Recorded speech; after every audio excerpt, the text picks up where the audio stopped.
नमस्कार दोस्तों, स्वागत है आप सबका आपके अपने YouTube चैनल में जिसका नाम है टीचर्स क्लब। आपको आज इस वीडियो में कक्षा 6 के विज्ञान विषय की कार्यपुस्तिका के अध्याय 3 जिसका नाम है पदार्थों का पृथक्करण के प्रश्नों को हल कराने की कोशिश की जाएगी। तो तैयार हैं? अगर इससे पहले के प्रश्नों को हम देखना चाहते हैं तो वीडियो सेक्शन या प्ले लिस्ट से जा करके आप कक्षा 6 की कार्यपुस्तिका विज्ञान विषय की प्राप्त कर सकते हैं। तो भाई आ जाइए स्क्रीन पर और सवालों को हल करने की कोशिश करते हैं। यहाँ पर जो सबसे पहला सवाल आया है इकाई 3 का, वो है इकाई 3 का जो सबसे पहला सवाल आया है वो है कि निम्नलिखित प्रश्नों के सही विकल्प छांटिए। अब पहला है कि चावल से कंकड़ के पृथक्करण का मुख्य आधार क्या है। सवाल को समझने की ज़रूरत होती है, प्रत्येक सवाल के अंदर उसका जवाब छुपा रहता है। तो आपको ये बताना है कि चावल से कंकड़ के पृथक्करण का मुख्य आधार क्या है। किस तरीके से हम बता सकते हैं, जब हम समझते हैं तो प्रश्न को जब हमने समझने की कोशिश की तो हमको पता चला कि चावल से कंकड़ को पृथक करने का मुख्य आधार क्या है। पहला है कि कंकड़ की आकृति, आकार एवं रंग चावल से भिन्न होता है। कंकड़ का भार चावल से भिन्न होता है। कंकड़ का खुरदरा होना और कंकड़ का जल में विलय होना। 4 विकल्प दिए गए हैं, आपको सही विकल्प छांट करके अपनी उत्तर पुस्तिका पे लिखना है। तो आपको पता है जब भी आपके घर में चावल बनाए जाते हैं तो चावल से कंकड़ों को पृथक किया जाता है और उस समय जो हमारे घर की महिलाएं होती हैं वो कंकड़ की आकृति, आकार और रंग को देख करके उसे चावल से अलग करती है। तो पहला विकल्प पूरी तरीके से सही है। यहाँ पर विकल्प 1 को हमने सही कर दिया। क्वेश्चन नंबर 1 का खा है।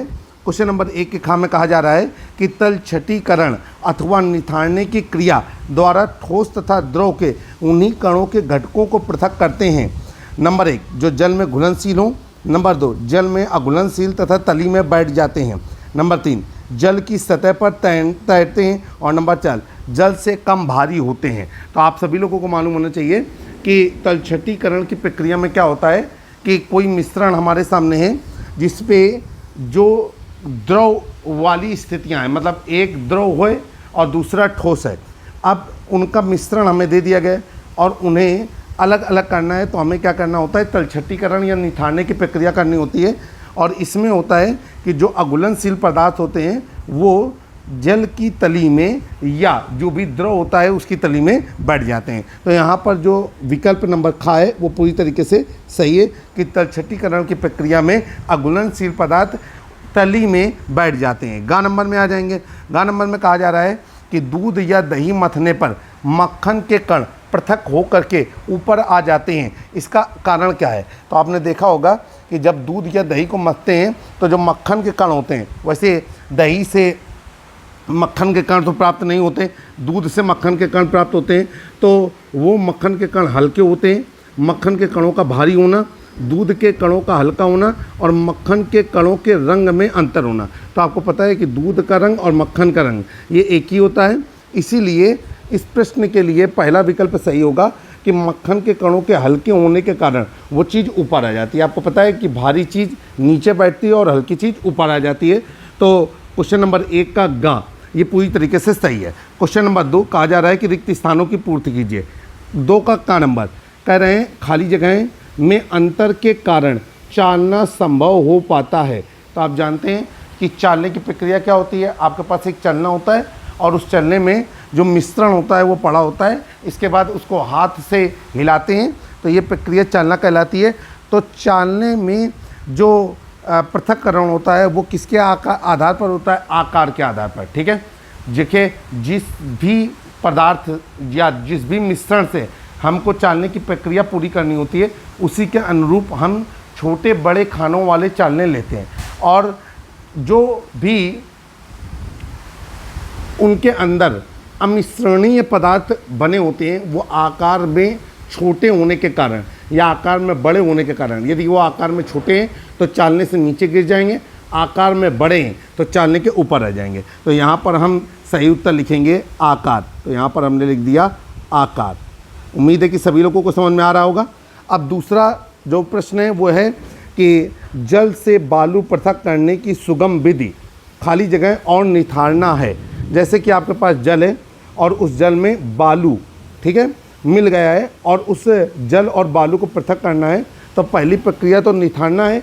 और दूसरी प्रक्रिया हम क्या कर सकते हैं, तलछटीकरण कर सकते हैं। ठीक है, तलछटीकरण में क्या करना होता है कि थोड़ी देर के लिए उसको हम ऐसे ही छोड़ देंगे बिना हिलाए हुए, और जो बालू के कण है वो भारी होने के कारण नीचे बैठ जाएंगे, बाकी का जल ऊपर रह जाएगा। तो यहाँ पर हम लोगों ने यहाँ खाली जगह पर भरा तलछटीकरण।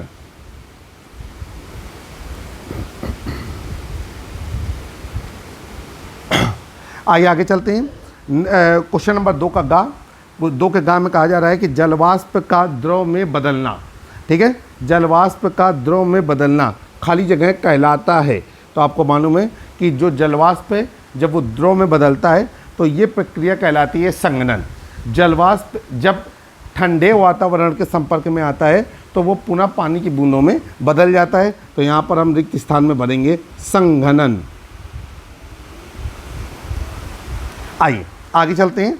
अब हम करेंगे क्वेश्चन नंबर 3। ध्यान रखिएगा, कक्षा 6 की विज्ञान विषय की कार्य पुस्तिका को हल कर रहे हैं। इकाई 3 चल रही है, पदार्थों का पृथक्करण। अब क्वेश्चन नंबर 3 नहीं, अभी क्वेश्चन नंबर 2 का घ नंबर आया है। घ नंबर में आपसे कह रहा है पृथक्कारी कीप की सहायता से 2 या 2 से अधिक खाली जगह द्रव पदार्थों को पृथक किया जा सकता है। तो भाई पृथक्कारी कीप जो होता है उनकी सहायता से ऐसे 2 पदार्थों को पृथक किया जा सकता है जो अमिश्रणीय हो, मतलब आपस में घुले नहीं। यदि वो आपस में घुल जाएंगे तो पृथक्कारी कीप की मदद से ऐसे 2 अवयवों को अलग करना मुश्किल हो जाएगा। तो यहाँ पर हम लोग लिखेंगे अमिश्रणीय।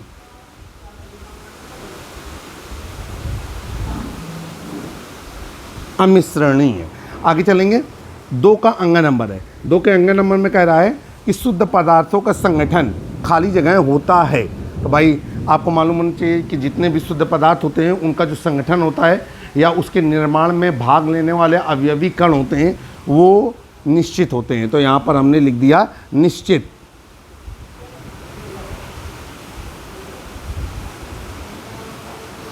चलिए क्वेश्चन नंबर 3। क्वेश्चन नंबर 3 में कह रहा है कि स्तंभ का को स्तंभ खा से मिलान कीजिए। स्तंभ का में लिखा है संघनन, अपकेंद्रण, चुंबकीय पृथक्करण, क्रोमेटोग्राफी और ऊर्ध्वपातन। स्तंभ खा में भी कुछ चीज़ें दी गई हैं।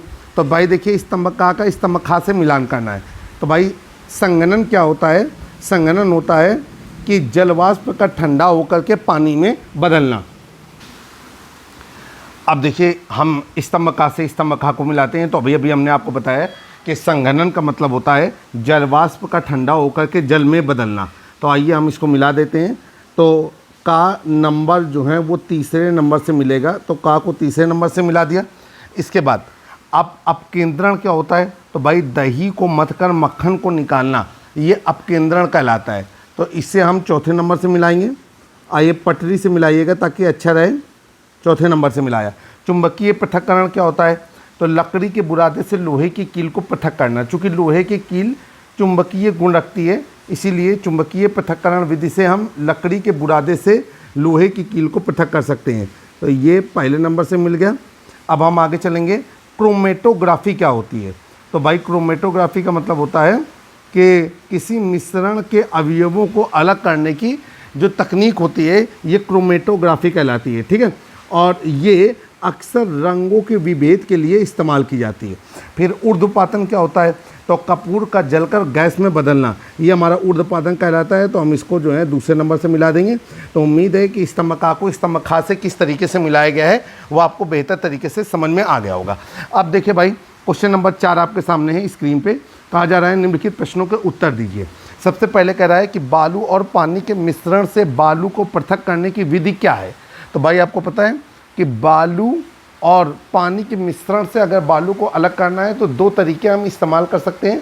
पहला तो हम निथार सकते हैं और नंबर 2 तलछटीकरण की प्रक्रिया को लगा सकते हैं। तो यहाँ पर 2 उत्तर रहेंगे इसके। एक उत्तर हमने किया निथारना और दूसरा उत्तर है हमारा तलछटीकरण।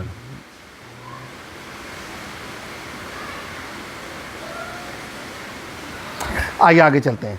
अब यहाँ पर है खा नंबर है, क्रोमेटोग्राफी विधि द्वारा नीली स्याही की पट्टी का विभिन्न रंगों की पट्टी में विभक्त होने का प्रमुख कारण क्या है, ये आपको बताना है। तो भाई क्रोमेटोग्राफी विधि में क्या होता है?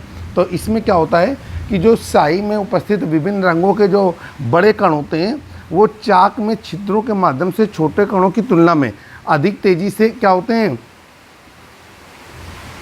आगे बढ़ते हैं। ठीक है, और इसका प्रभाव यह होता है कि मिश्रण के घटक समय के साथ साथ अलग हो जाते हैं।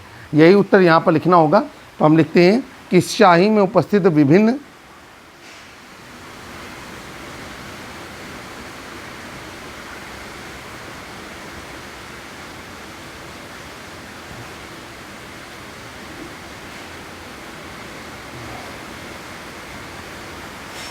रंगों के बड़े कण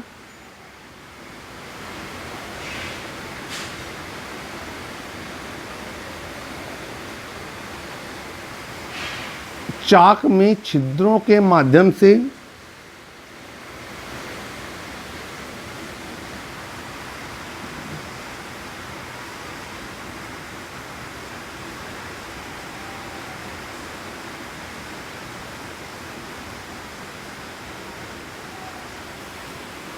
छोटे कणों की तुलना में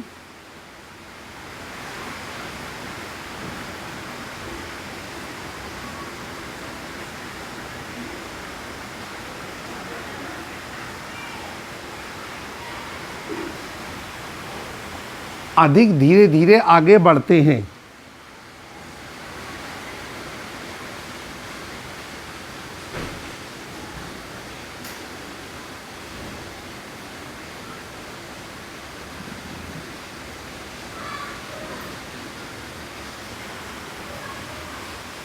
इसका प्रभाव यह होता है कि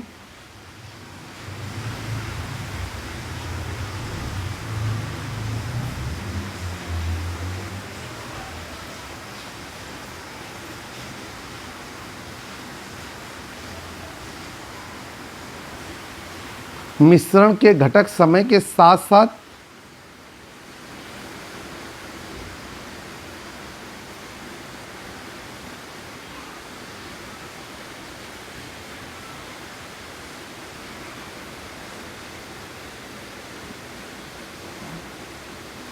अलग हो जाते हैं।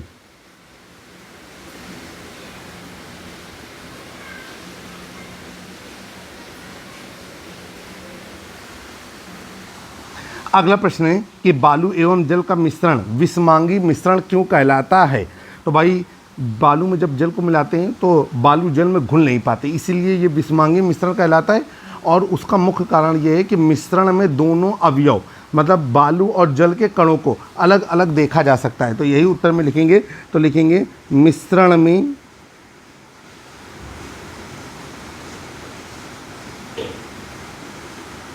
दोनों अवयवों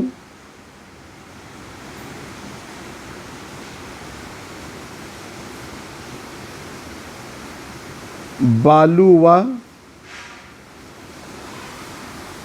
जल को अलग अलग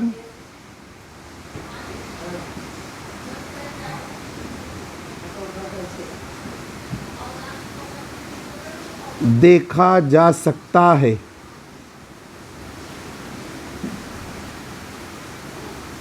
इसीलिए ये विषमांगी मिश्रण कहलाता है। ठीक है, विषमांगी मिश्रण में जितने भी अवयव मिलाए जाते हैं मिश्रण में उन सबको हम अलग अलग देख सकते हैं। अब घ नंबर आया। घ नंबर में कह रहा है कि वाष्पीकरण तथा संघनन की सहायता से शुद्ध द्रव पदार्थ प्राप्त करने की क्रिया का क्या नाम है। वाष्पीकरण तथा संघनन की सहायता से शुद्ध द्रव प्राप्त करने की क्रिया का क्या नाम है। तो भाई ये क्रिया किस नाम से कहलाती है। तो आसवन विधि के नाम से कहलाती है। तो आप चाहे आसवन लिख दें और चाहे आप आसवन विधि लिखें, दोनों ही सही माने जाएंगे। तो यहाँ पर हम लोगों ने लिख दिया आसवन विधि।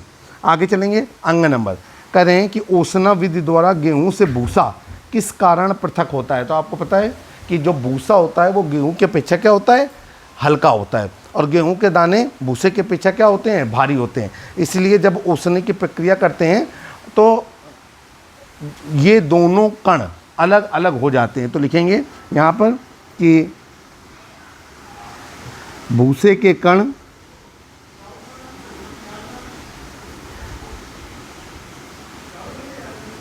गेहूं के कणों की अपेक्षा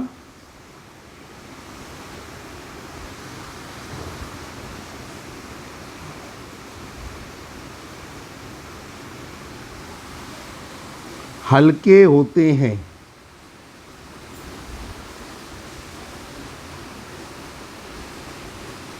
इसीलिए ओसना विधि द्वारा भूसे के कण गेहूं के कणों से अलग हो जाते हैं। उम्मीद है कि आप सभी लोगों को अच्छी तरीके से समझ में आ रहा होगा।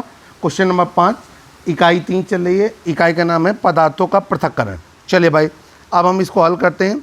यहाँ पर क्वेश्चन आया, क्वेश्चन नंबर 5, चित्र को देखकर सम्मुख दिए गए बॉक्स में ठोस पदार्थों से ठोस को पृथक करने की विधि लिखिए। एक चित्र बना हुआ है और इस चित्र में एक महिला स्टूल के ऊपर खड़े होकर के किसी मिश्रण को पंखी लगा करके साफ़ कर रही है और ये प्रक्रिया कहलाती है ओसना। ठीक है, तो यहाँ पर हम लोगों ने लिखा ओसना। अक्सर जब फसल खेतों में तैयार होकर के कट करके रेडी हो जाती है तो ओसने के द्वारा उसके कणों दानों को पृथक किया जाता है। दूसरा चित्र बना हुआ है तो हम इसको देख करके जान रहे हैं कि अनाज की जो बालियां हैं उसको एक लकड़ी के पटरे के ऊपर पटका जा रहा है, तो ये प्रक्रिया कहलाती है थ्रेसिंग।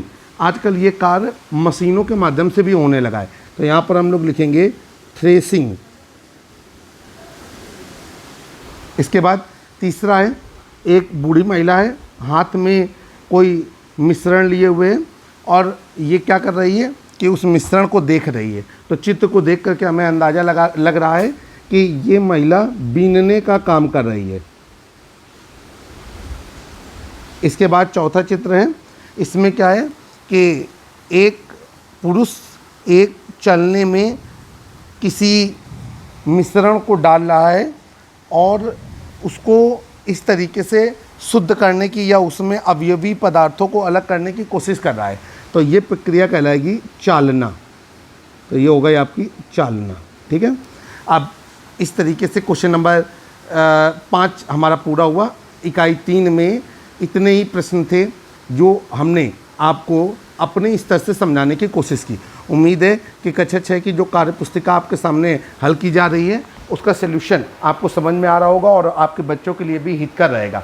जल्द ही एक नए वीडियो में फिर से मुलाकात होगी, तब तक जुड़े रहें आप अपने YouTube चैनल से जिसका नाम है टीचर्स क्लब। जय हिंद, जय भारत।